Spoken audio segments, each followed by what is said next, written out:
Hello, good evening. I am Tania. Welcome back to my YouTube channel. আজকে আমি তোমাদেরকে WBHRB পরীক্ষার কোন বইগুলো পরীক্ষার জন্য ভালো হবে, কি হবে সেই সম্পর্কে বলবো। তো ফার্স্টে হচ্ছে যে আমি নিজে যে বইটা পড়েছিলাম সেই সম্পর্কে আগে আমি বলি। তো আমি মেনলি টার্গেট আই বইটা ফলো করেছিলাম।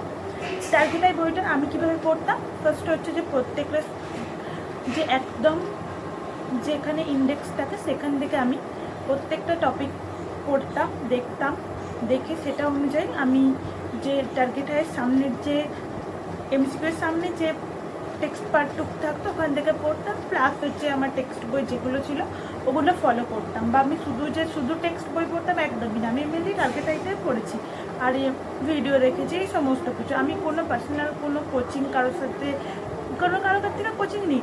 তো আমি পড়েছি হচ্ছে যে সেলফ স্টাডিটাই মেন করেছি। দ্বিতীয়ত হচ্ছে যে মানে আমাদের WBHRB এক্সামের জন্য মেনলি পিআর জাদা বা টার্গেট আইটা পড়লেই এনাফ, তাছাড়া আর বেশি কিছু পড়তে হবে না।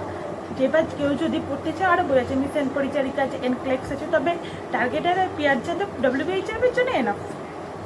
তো কেউ যদি পিআর যাদব পড়তে চায়, তো কেউ যদি বিগিন হয় তাদের জন্য আমার মনে হয় পিআর যাদবটা বেশি ভালো, কারণ পিআর যাদবের থিওরি পার্টটা অনেকটা থাকে। তো থিওরির জন্য ওদের একটা আলাদা বুকস থাকে। তুমি কি করবে, ফার্স্ট প্রত্যেকটা সাবজেক্টের টপিক অনুযায়ী থিওরি পড়বে, সেই টপিক অনুযায়ী এমসিকিউ প্র্যাকটিস করবে। এরপরে হচ্ছে যে অনেক ক্ষেত্রে পিআর যাদব বা টার্গেটের এমসিকিউর উত্তরগুলো ভুল থাকে। তো তোমরা যখন এমসিকিউটা প্র্যাকটিস করবে তখন একটু এমসিকিউর উত্তরগুলো যাচাই করে নিও নিজেরা, কারণ অনেক সময় প্রিন্টিং মিস্টেকের জন্য অনেক উত্তরই ভুল থাকে। তো আমি মনে করি যদি WBHRB প্রিপারেশান নিয়ে থাকো তাহলে পিআর যাদব বা টার্গেট হয় এই দুটো বই ফলো করা ভালো। একটা করলেই হবে, কেউ যদি দুটো পারো তাহলে তো খুবই ভালো, তাহলে দুটো বই ফলো করতে পারো। মানে করতেই হবে দুটো বই এমন না, দুটো বই ফলো করতে পারো যে কোনো বই। তো এবার আমাদেরকে আগের বছর যেমন আমরা মোটামুটি ওই আগস্ট নাগাদ আমাদের ফর্ম ফিল আপ হয়েছিল, আর আমাদের নভেম্বর নাগাদ তো ডিক্লেয়ার করেছিল যে আমাদের সিবিটি এক্সাম হবে। ডিসেম্বরের 31 1 জানুয়ারি দুদিন হচ্ছে যে আমাদের সিবিটি এক্সাম হয়েছিল। তো সিবিটি এক্সামে সকলেই জানে যে আমাদের 3টে করে শিফট ছিল, first shift, second shift, third shift, প্রত্যেকটা দুদিনই 3টে করে 6টা শিফট ছিল। তো প্রত্যেকের যার যেখানে সিট পড়েছিল সেখানে সিটে ছিল। সিবিটি এক্সাম হয়েছিল সবাই জানো, কম্পিউটার বেস টেস্ট হয়েছিল।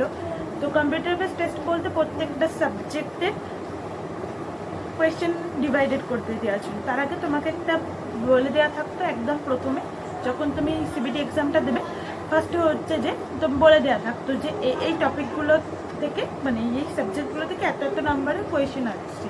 তো ফার্স্ট কোয়েশ্চেন তুমি ওটা দেখে নিলে, তারপরে ওরা তোমাকে কীভাবে কি অ্যাপ্লাই করতে হয় কম্পিউটারে কি সবাই হেল্প করবে। ওখানে যারা থাকে সবাই খুবই হেল্পফুল মানে সত্যি তুমি যতবার ডাকবে ঠিক ততবার আসবে। তোমার যে আমি প্রথমবার সিবিটি এক্সাম দিতে যাচ্ছি তার জন্য আমি ভয় পাবো এমনটা একদমই না। হ্যাঁ, ভয় তো স্বাভাবিক, সবার থাকবেই।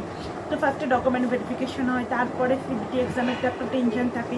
ডকুমেন্ট ভেরিফিকেশন মানে ওই যে আমাদের হসপিটালে গিয়ে ডকুমেন্ট ভেরিফিকেশন না, সিবিটি এক্সামের আগে দেখে নেয় যে তোমার ডকুমেন্ট কিছু যেগুলো লাগবে সেগুলো আছে নাকি, এগুলো দেখে নেয়। দেখে নেবার পরে তোমার সিবিটি এক্সামে তোমার অ্যালোকেটেড যে কম্পিউটার থাকে সেখানে তোমাকে বলে দেবে যে এই কম্পিউটারটা, তারপরে ওরা যেগুলো মানে যে সমস্ত ফর্মালিটিস আছে ওরা পালন করতে দেবে। তবে ওই টাইমের আগে ওরা মানে যে টাইম 1 ঘন্টা যে আমাদের এক্সাম হয়েছিল 1 ঘন্টার মধ্যে তুমি কিন্তু কোথাও যেতে পারবে। একবার তুমি যখন এন্ট্রি করে নিলে তারপর থেকে তারা যখন তুমি ওখানে এন্ট্রি করবে তারা ওরা বলে দেবে যে তোমার যদি বাথরুম যাওয়ার থেকে জল খাওয়া থাকে তুমি তাহলে খেয়ে নিতে পারো। এই 1 ঘন্টার সময় তারা কিন্তু আর রুম থেকে বেরোতে দেবে না। তো এরকমভাবে আমাদের সিবিটি এক্সামের তো দিনটা কেটেছিল। তাছাড়া অনেকে আমাকে জিজ্ঞাসা করেছিলেন যে এক্সামটার এক্সপিরিয়েন্স দেখো। এক্সামের আমি মনে করি এক্সাম দিন খুব একটা টেনশন, নার্ভাসনেস এগুলো রাখা উচিত। অবশ্যই এক্সাম থাকলে সবার মধ্যে একটা নার্ভাসনেস থাকবে, বাট যতটা চেষ্টা করবে নিজেকে কাম কোয়াইট রাখার। যখন এক্সাম আসবে আমি এই নিয়ে আরও ভিডিও অবশ্যই বানাবো। তো তবে মনে করবো এখন দেখো তোমাদের এখনও WBHRB নোটিশ পাবলিশ হয়নি, কবে এক্সাম হবে, কীভাবে হবে না হবে এখনো কিছু বলেনি।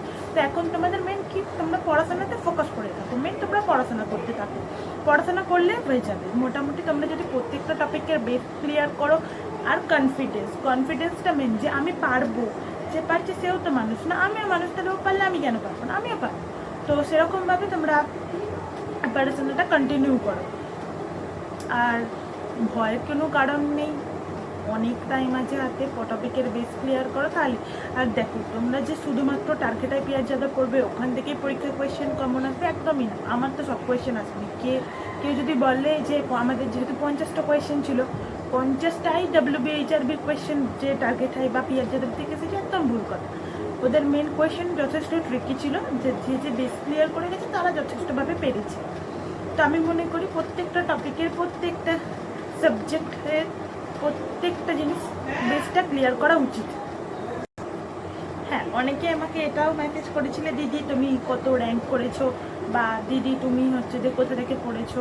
তো আমি হচ্ছে 2021 থেকে 2024 সালের ব্যাচ। আমি শ্রমজীব একাডেমি অফ নার্সিং থেকে আমার জেএনএম কোর্সটা কমপ্লিট করেছি। তারপরে আমি আগের দিন বলেছিলাম যে আমি 8 মান্থের একটা এক্সপিরিয়েন্স করেছি, 8 মান্থের একটা প্রাইভেট হসপিটালে জব করেছিলাম। তারপরে আমার জবটা এক্সামের জন্য আমি ছেড়ে দিয়েছি। তারপরে আমি এক্সামের প্রিপারেশান নিয়ে WBHRBতে 354 জেনারেল র্যাঙ্ক করেছি। এখন আমি আমার বাড়ির সামনে একটা state general hospital, Haripal state general হসপিটালে কারেন্টলি আছি। তো এগুলোই। এছাড়াও যদি তোমাদের কোনো কিছু সম্পর্কে কোনো ডাউট থাকে বা কিছু থাকে, তোমরা আমাকে ডিরেক্ট মেসেজ করতে পারো। Thank you.